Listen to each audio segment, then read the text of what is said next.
सो danger signal sir red, sky red क्यों होता है, ब्लू क्यों, मतलब सन रेड क्यों होता है, और रेडिश क्यों दिखाई देता है सनराइज सनसेट के टाइम पर, और डेंजर सिग्नल्स रेड क्यों होते हैं। ठीक है, और क्या है, रेनबो की फॉर्मेशन देखनी है, रेनबो कैसे फॉर्म होता है।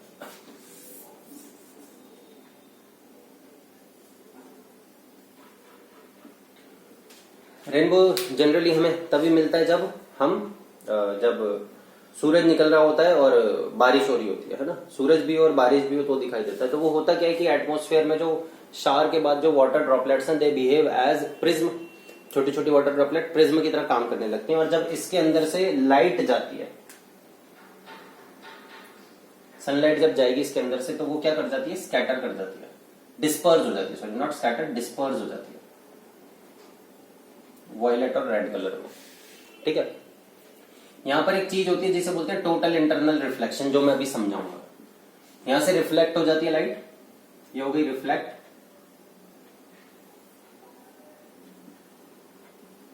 और बाहर आ गई, और क्या बन गया, रेनबो हमें दिखाई दे गया।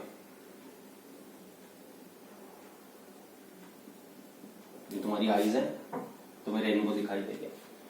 ठीक है, तो सिंपल सा था, कुछ था नहीं इसके अंदर। क्या है कि शावर के बाद एटमॉस्फेयर में वाटर ड्रॉपलेट सस्पेंडेड होती है, जिसमें से लाइट जाके डिस्पर्स हो जाती है, एंड बस फिर रेनबो बन जाता है। अच्छा, इसमें एक चीज पूछ लेते हैं कि रेनबो में कौन से 3 स्टेप्स मेन होते हैं, तो हम ध्यान रखेंगे। यहां पर क्या हो रहा है, डिस्पर्जन, सीक्वेंस में ही बताएंगे, डिस्पर्जन, फिर क्या हुआ, टोटल इंटरनल रिफ्लेक्शन TIR, और फिर क्या हुआ, रिफ्रैक्शन, लास्ट में रिफ्रैक्ट होकर के लाइट बाहर आई है। मीडियम तो चेंज हो ही रहा है ना, रिफ्रैक्शन तो मैं यहां भी कह सकता हूं, लेकिन यहाँ पे मेन डिस्पर्जन हो रहा है तो डिस्पर्जन, और यहाँ पे रिफ्रैक्शन। तो ये 3 स्टेप्स होते हैं रेनबो के फॉर्मेशन में, dispersion, total internal reflection, refraction. Total internal reflection क्या होता है, ये लाइट है, ये पानी है, यहाँ पे लाइट जा रही है तो बाहर निकल जानी चाहिए पानी में से, है ना, लेकिन टकरा के वापस आ गई, रिफ्लेक्ट हो गई है, तो वो क्यों हुई अभी मैं बताऊंगा। ऐसे याद रखना रेनबो में। रेनबो फॉर्मेशन के लिए हमें एक चीज ये ध्यान रखनी है कि रेनबो के लिए क्या होना चाहिए, एक तो कि वही शार होना चाहिए, सनलाइट होनी चाहिए, और दूसरा ऑब्जर्वर की बैक सन की तरफ होनी चाहिए ना, कि सूरज पीछे है तो मुझे रेनबो इधर दिखाई देगा, सूरज वाली डायरेक्शन में नहीं दिखाई देगा, ऑब्वियसली ना, वहां से लाइट आएगी, डिस्पर्स होगी, सामने बनेगा। ओके, चलो एक क्वेश्चन मैं पूछता हूं तुमसे कि रेनबो हमेशा आर्क की फॉर्म में क्यों होता है, पूरा क्यों नहीं होता, तो मैं ढूंढना है।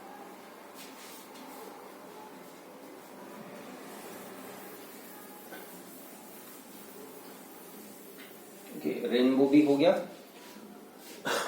और सारे देख लिया ऑलमोस्ट, स्कैटरिंग ऑफ लाइट हो चुका, डिस्पर्जन हो चुका। एक एटमॉस्फेरिक रिफ्रैक्शन का टॉपिक और देख लेते हैं, बोला तो नहीं है इन्होंने, लेकिन ये इसी के साथ आ जाता है तो स्किप नहीं करते, उसको कर लेते हैं। एटमॉस्फेरिक रिफ्रैक्शन तो कुछ नहीं है, वैसे सिंपल सा है, नाम में लिखा है, एटमॉस्फेयर से रिफ्रैक्शन होना। जो एटमॉस्फेयर होता है it is not constant, like our atmosphere does not have a constant density throughout, है ना। जैसे हम अर्थ से ऊपर जाते जाते एटमॉस्फेयर रेयर होता जाता है, कैसा हो जाता है, रेयर, रेयर मतलब हल्का होता जाएगा ना, और एकदम और ऊपर जाकर के पहुंच जाएंगे तो कैसा हो जाएगा, वैक्यूम आ जाएगा। तो हम जैसे ऊपर से नीचे की तरफ आते हैं अर्थ की तरफ, तो एटमॉस्फेयर डेंसर होता जाता है, और अर्थ के पास बहुत डेंस होता है, कारण ग्रेविटेशन, ग्रेविटी होल्ड करके रखती है एटमॉस्फेयर को, है ना। तो अर्थ के पास में जो एटमॉस्फेयर होता है वो कैसा होता है, डेंस होता है, जबकि हम ऊपर जाते जाते तो कैसा होता जाता है, एटमॉस्फेयर रेयर होता जाता है। मतलब ऊपर से नीचे आते हुए जो लाइट आएगी, सनलाइट आएगी, it does not encounter a particular medium. बहुत सारे अलग अलग मीडिया आ गए ना, कहीं पे रिफ्रैक्टिव इंडेक्स शुरू में कम है, फिर रिफ्रैक्टिव इंडेक्स ज्यादा हो रहा है, और ऑब्वियसली जब रिफ्रैक्टिव इंडेक्सेस चेंज हो रहे हैं तो लाइट सीधी तो ट्रेवल करेगी नहीं, है ना, लाइट क्या करेगी, बेंड करेगी, तो रिफ्रैक्शन तो होगा ही। ठीक है, so when light travels in through the earth atmosphere, so it suffers refraction, that is called atmospheric refraction. Okay, दूसरी चीज, यहां पे रिफ्रैक्शन ग्लास स्लैब जैसा नहीं होगा, मतलब ऐसा नहीं होगा कि ये हमारी ग्लास स्लैब है और यहाँ पे लाइट आई और ये ऐसे रिफ्रैक्शन हो गया, ऐसे नहीं होगा। कारण सिंपल सा, यहाँ पर तो सीधी चीज थी, यहाँ एयर है, यहाँ पे आके एकदम ग्लास शुरू हो गया, खत्म हुई, ग्लास शुरू हो गया, एकदम से लाइट मुड़ेगी। वहां ऐसा नहीं है, वहां क्या है, लाइट जब आएगी एटमॉस्फेयर में तो एटमॉस्फेयर ग्रेजुअली चेंज होगा, धीरे धीरे चेंज होगा, तो लाइट शार्प बेंड ना लेकर के बेंड करने लगेगी, धीरे धीरे ग्रेजुअली बेंड करेगी। ठीक है ना, वो रिफ्रैक्शन ही रहा है लेकिन इतना शार्प नहीं हो रहा, ग्रेजुअली। और सीधा सा रीजन है कि जो हमारा एटमोस्फेयर है वो भी धीरे धीरे चेंज हो रहा है, इसलिए ग्रेजुअली हमारा ये बेंड हो रही है लाइट। ओके, तो अब इससे होता क्या है,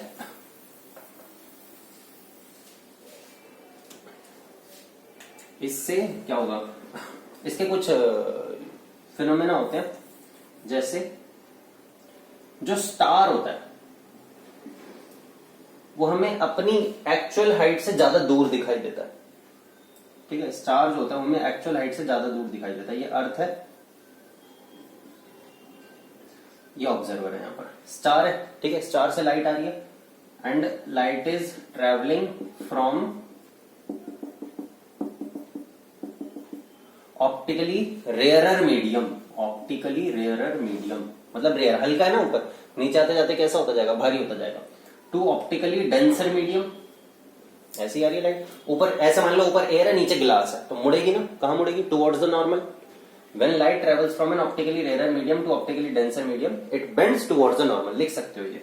when light travels from an optically rarer medium to an optically denser medium it bends towards the normal. तो ऐसे लाइट आई, पहले भी ध्यान था ना, bend, it bends towards the normal, हल्के से भारी की तरफ जाती है तो नॉर्मल की तरफ मुड़ती है। तो यहां से स्टार से लाइट आएगी तो वो बेंड करेगी टुवर्ड्स द नॉर्मल, ऐसे ऐसे ऐसे ऐसे। ठीक है, but we can see light only in straight lines, हमें लाइट सिर्फ स्ट्रेट लाइंस में दिखाई देती है। और जब हमें लाइट स्ट्रेट लाइंस में दिखाई देती है तो यहां से हमें एक्चुअली में स्टार अपीयर करता है यहां पर। ठीक है, तो लाइट आ रही थी, ऐसे बेंड करी, हमें सीधी दिखाई देगी, तो हमें स्टार अपनी एक्चुअल पोजीशन से दूर दिखाई दिया। ओके, तो एक तो ये होता है कि एटमॉस्फेरिक रिफ्रैक्शन से कि why does star appear a bit higher than its actual height. दूसरा, स्टार्स ट्विंकल क्यों करते हैं, व्हाई डू स्टार्स ट्विंकल।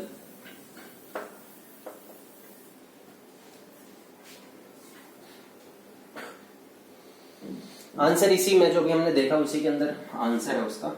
अभी हमने देखा था जैसे ये अर्थ है, यहाँ पर ऑब्जर्वर है, ठीक है, यहाँ पे स्टार है, स्टार से आने वाली light is bending towards the normal.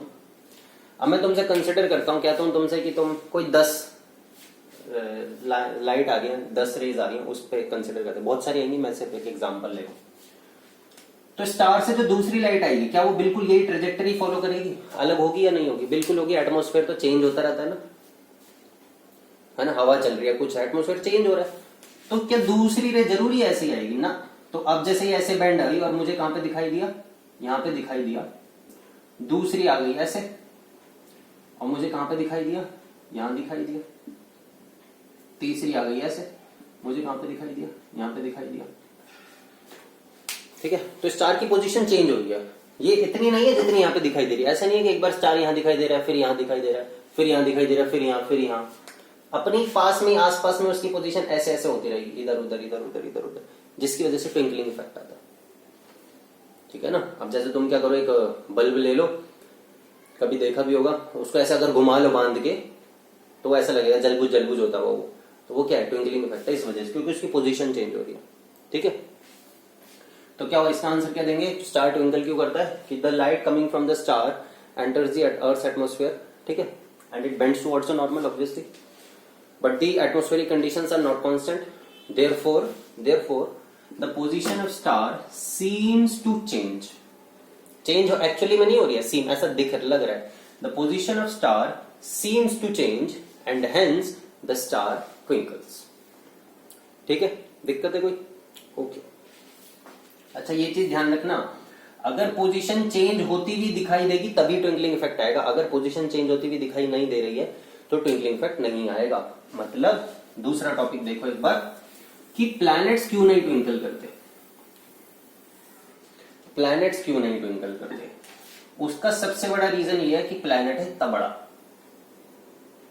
अब यूं मत कहना कि स्टार और स्टार से बड़ा थोड़ी होता है प्लैनेट, स्टार तो छोटे से होते हैं, है ना, नहीं स्टार वैसे बड़ा होता है, लेकिन हमारे लिए प्लैनेट बड़ा है, बड़ा इन द सेंस पास में है, हमें तो लाइट से लेना देना ना, हमें उसके साइज से क्या, लाइट जो हमें बड़ा दिखाई दे रहा है वो बड़ा है, जो छोटा दिखाई दे रहा है वो छोटा है। एक्चुअली वो बड़ा होगा लेकिन वो बहुत दूर है ना, है ना। ओके, अब प्लैनेट से लाइट आ रही है, सेम स्टार वाला केस हो रहा है, ठीक है, इस पॉइंट प्लैनेट में इस पॉइंट से लाइट आ रही है। प्लैनेट को you can not consider a point size, अब तो नहीं ना, स्टार को तो ले लिया ऐसा पॉइंट सा, दूर है बहुत वो, प्लैनेट पॉइंट नहीं है ना। इस पॉइंट से लाइट आ रही है, वही सब हुआ स्कैटरिंग एंड ऑल, मतलब सॉरी रिफ्रैक्शन हुआ, और फिर ये पॉइंट तुम्हें यहां दिखाई दिया, ठीक है, ये पॉइंट तुम्हें यहां दिखाई दिया कभी ऐसे ऐसे करके, लेकिन ये तो बहुत सारे पॉइंट है। The planet can be considered to be made up of point size, many point size objects, ठीक है। अब देखो होगा क्या, ध्यान, मैंने क्या बताया था, ट्विंकलिंग इफेक्ट किसकी वजह से था, ट्विंकलिंग इफेक्ट था पोजीशन चेंज हो रही है उसकी वजह से। अब जरा देखो, मैं इसमें ये पॉइंट्स कंसिडर कर रहा हूं प्लैनेट के अंदर, बहुत सारे हैं वैसे, it is entirely composed of small points size objects, okay. ये पॉइंट है, इससे लाइट गई हमारे पास, रिफ्रैक्शन वगैरह हुआ, और इसकी पोजीशन चेंज होकर के यहां हो गई, सीन लग रहा है हमें, है ना, ऐसे इधर हो गई। उसी समय इसकी भी पोजीशन चेंज हुई, लाइट हुई ऐसे, वो यहां हो गई, इसकी पोजीशन चेंज हुई, वो यहां हो गई। अब मुझसे यूं मत कहना कि जरूरी थोड़ी है यहीं हो, बीच में भी हो सकती है, तो पॉइंट तो वहां पे भी है, पॉइंट तो सारे ही पॉइंट ही पॉइंट है, मैं सिर्फ एक एग्जांपल लेके बता रहा हूं, है ना, वो तो आसपास में ही पॉइंट है। इसकी पोजीशन यहां हो गई, इसकी पोजीशन यहां हो गई, इसकी हो गई यहां, इसकी हो गई यहां, और इसकी हो गई यहां, और इधर वाला इधर आएगा। क्या पोजीशंस में कोई चेंज हुआ ना, पोजीशंस तो वहीं की वही है, इसलिए प्लैनेट ट्विंकल नहीं करता, ठीक है। आंसर क्या देंगे हम इसका, planet can be considered to be made up of point size objects, planet point size object से मिलकर के बना हुआ होता है, और the twinkling effect caused by a single point size source is cancelled by the neighbouring point size source. एक की वजह से अगर कोई ट्विंकलिंग इफेक्ट हो सकता था, तो वो नेबरिंग वाला जो पास वाला पॉइंट है वो उसको क्या कर देता है, कैंसिल आउट कर देता है, इसलिए as a whole planet does not twinkle. समझ आई बात। स्टार में क्या होता था, पोजीशन चेंज हो रही है, इधर इधर, कभी इधर कभी इधर कभी इधर, लेकिन वो एक ही पॉइंट है। प्लैनेट बहुत सारे पॉइंट से मिलकर बना हुआ है, इतने इतने इतने इतने सारे ऐसे ऐसे पॉइंट्स हैं।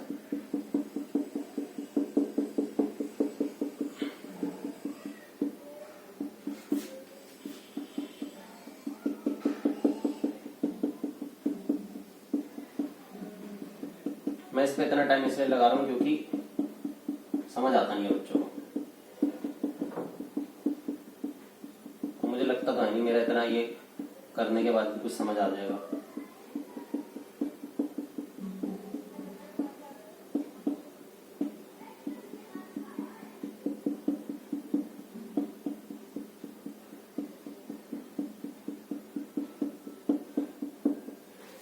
ठीक है, अब मान लो ये पॉइंट इधर से हट के इधर चला गया, ये वाला इधर आ गया, कुछ फर्क पड़ रहा है, दिख रहा है तुम्हें कुछ फर्क पड़ता है? कोई ट्विंकलिंग इफेक्ट नहीं होगा ना, क्योंकि it is made up of so many point size objects, कि एक की वजह से अगर कोई ट्विंकलिंग इफेक्ट होना होगा, ये यहाँ पे आके कह रहा था ट्विंकलिंग इफेक्ट दिखाऊंगा, लेकिन पास वाले ने उसके प्लान को दरअसाई कर दिया, उसकी जगह वो आ गया, उसकी जगह वो आ गया, ठीक है। तो एज अ होल कोई ट्विंकलिंग नहीं होती है, सो planets do not twinkle.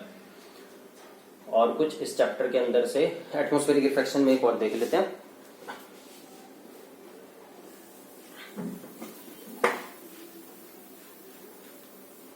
Sunrise and sunset, 2 minutes before, जो सन होता है हमें अपने सनराइज से एक्चुअली 2 मिनट पहले दिखाई दे जाता है। यहां तुम हो, ये रहा सन बिलो द हॉराइजन, अभी सनराइज हुआ नहीं है, ठीक है ना, अभी नहीं हुआ, लेकिन तुम्हारे पास ऐसी असीमित शक्तियां हैं जिनका तुम्हें एहसास नहीं है, तुम्हें अपनी शक्तियों के बारे में नहीं पता। सनलाइट आएगी और वही स्टार वाला सेम काम हो रहा है, it is travelling from an optically rare medium to an optically denser medium, ऐसे लिखोगे जो बोल रहा हूँ, it bends towards the normal, और टुवर्ड्स द नॉर्मल बेंड होते हुए ऐसे आई, but we can see light only in straight line, तो हमें सन कहां पे दिखाई देगा, ऊपर। तो अभी एक्चुअली सनराइज नहीं हुआ है, फिर भी हमें सन दिखाई दे गया, ठीक है। तो एक्चुअल सनराइज से 2 मिनट पहले सन दिखाई दे जाता है, एंड सिमिलरली सनसेट हो चुका है, लेकिन सनसेट के भी 2 मिनट बाद तक हमें सन दिखाई देता रहता है, okay.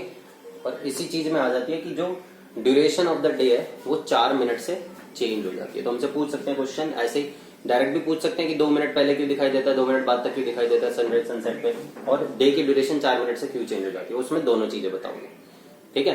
So at the time of sunrise और sunset, sun is below the horizon, the sunlight travelling from the traveling into the Earth's atmosphere is traveling from an optically rarer medium to an optically denser medium, so it bends towards the normal. As we can see only light only in straight line, so sun appears to be a bit higher. तो इसलिए हमें sunrise पहले दिखाई दे जाता है. Okay हाँ बस यही है, हो गया हमारा ये चैप्टर कंप्लीट.